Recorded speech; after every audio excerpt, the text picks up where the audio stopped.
everyone, I'm Karla and this is the Queen of Books. I am more of a self-professed jester to the Queen of Books. Willow here was born World Book Day 2016. That's Willow right there. So yeah, she's joining me today and this is going to be our first little pilot episode about what we've been reading lately. Hopefully you'll get some recommendations from this, some insight into the world of books basically, because next week we've got Andy Stanton coming to the New Crown, so we're hoping on getting a little interview with him. He's already agreed to that, so that's exciting. You okay there, Willow? Queen of Books? So yeah, oh, here's Hedwig. Here she is, she's joining. Yes, so what have we been reading?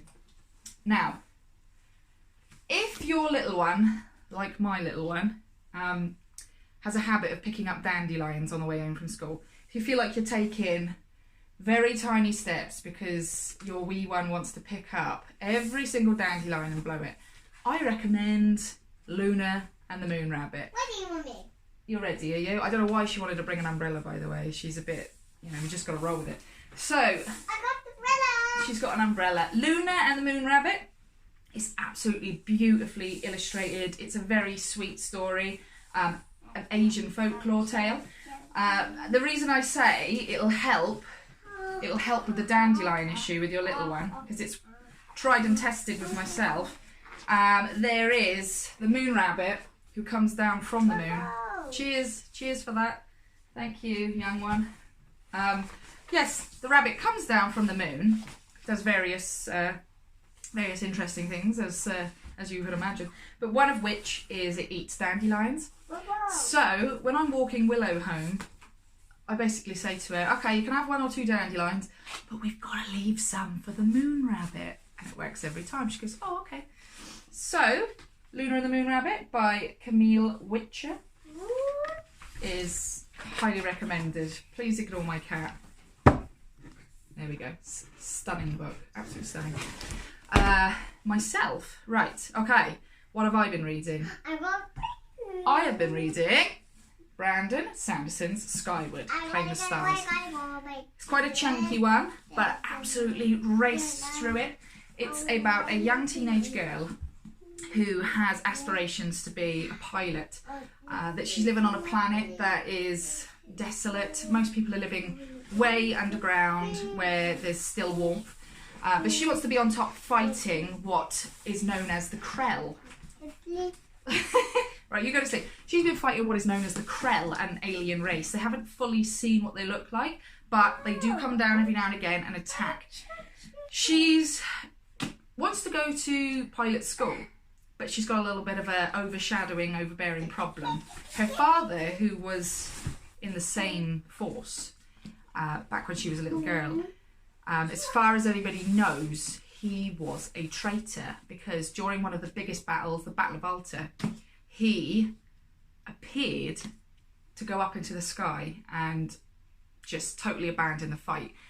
So she's been deemed not so much a traitor, but can't think of the word, not so much a traitor. Her family is basically shrouded in this really bad cowardliness. That's right, baby. She's been deemed a coward. So they don't even want her on the force, but she's persistent.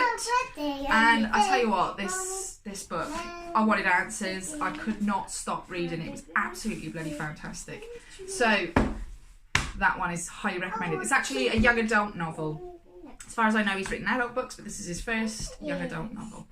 Then we move on to Starfell, Willow Moss and the Lost Day. Hey, Willow Moss. Yeah? It's Willow Moss and the Lost Day. Yeah. It is, yeah. So, this, I had an email from Waterstones, because obviously I shop at Waterstones, and every now and again they say, sure, look at this, you should buy this book. And when I had the email, I happened to be near Waterstones anyway. Went straight in. I said, oh, have you got this? They were like, no. I was like, oh, it says it's available now. They went out the back and they got me a copy. Willow. Chill out, babe.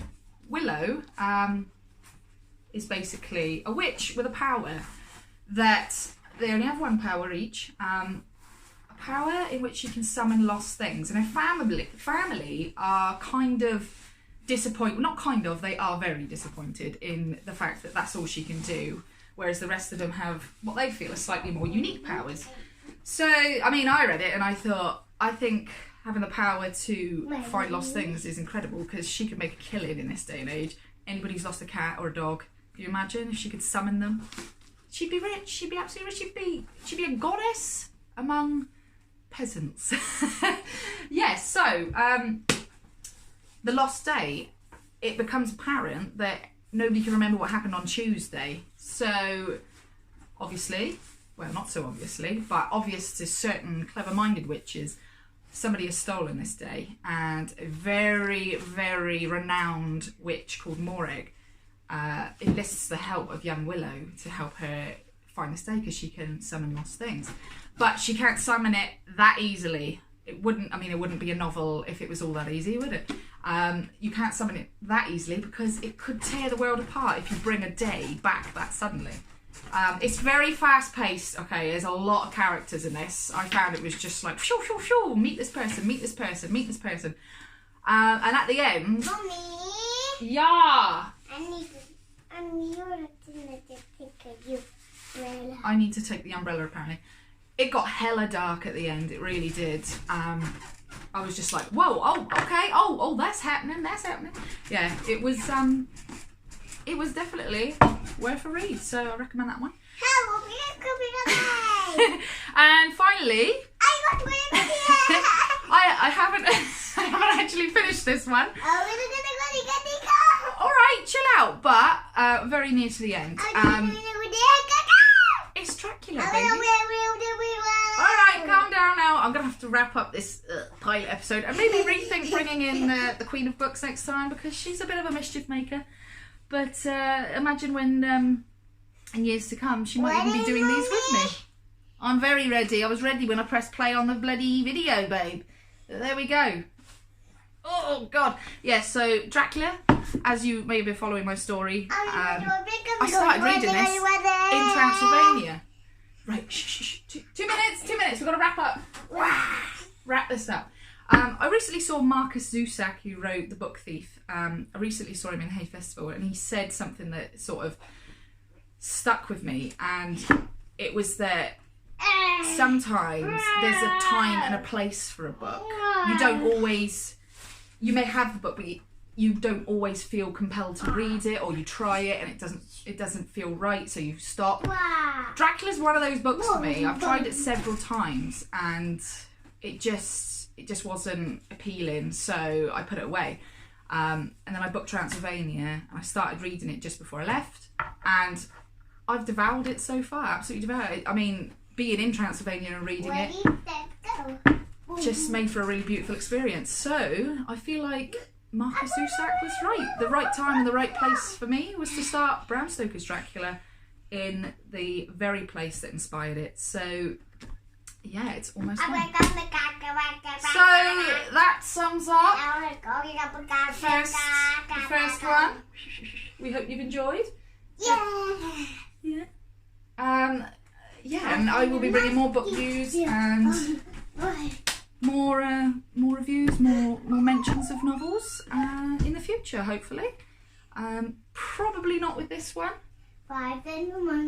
Jumping on the bed because she's wild. But thanks for watching, guys. Bye.